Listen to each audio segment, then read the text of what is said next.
will do it as others have done it upon becoming the nominee, or even earlier, Tim, because I have been as open as I can be. The public has 20 years of records from me. And I have very extensive filings with the Senate where so before next Tuesday's primary? Well, I can't get it together by then, but I will certainly work to get it together. I'm a little busy right now. I hardly have time to sleep. But I will certainly, work toward releasing, and we will get that. Okay, how about you not sleep? Just One other quit. issue, you talked about releasing documents. On January 30th, the National Archives released 10,000 pages of your public schedule as First Lady. It's now in the custody of former President Clinton. Will you release that again during this primary season?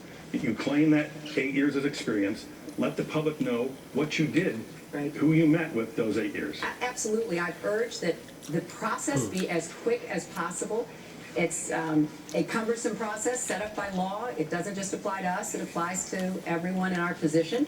And I have urged that our end of it move as expeditiously as we can. Now, also, President Bush claims the right to look at anything that is released, and I would urge the Bush White House to move as quickly as possible. But you had it for more than a month. Will you get it to him? Will you get it to the White House immediately? As soon as we can, Tim. I've urged that, and I hope it will happen.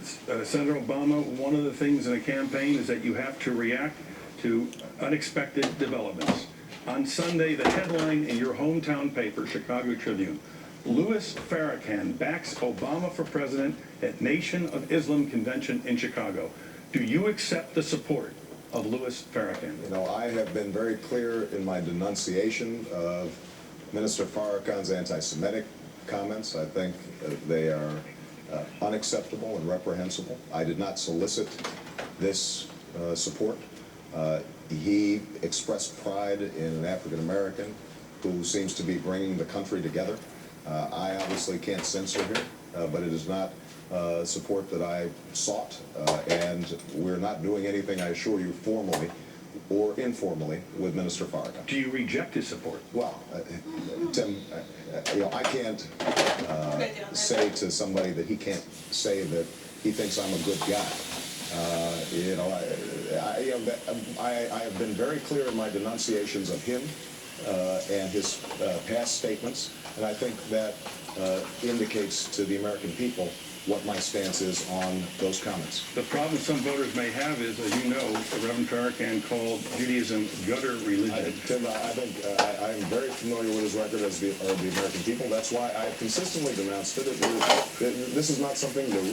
This is something that I live in Chicago. He lives in Chicago. I've been very clear in terms of me believing that what he has said is reprehensible and inappropriate, and I have consistently distancing myself from it. The title of one of your books, Audacity of Hope, you acknowledge you got from a sermon from Reverend Jeremiah Wright, the head of the Trinity United Church.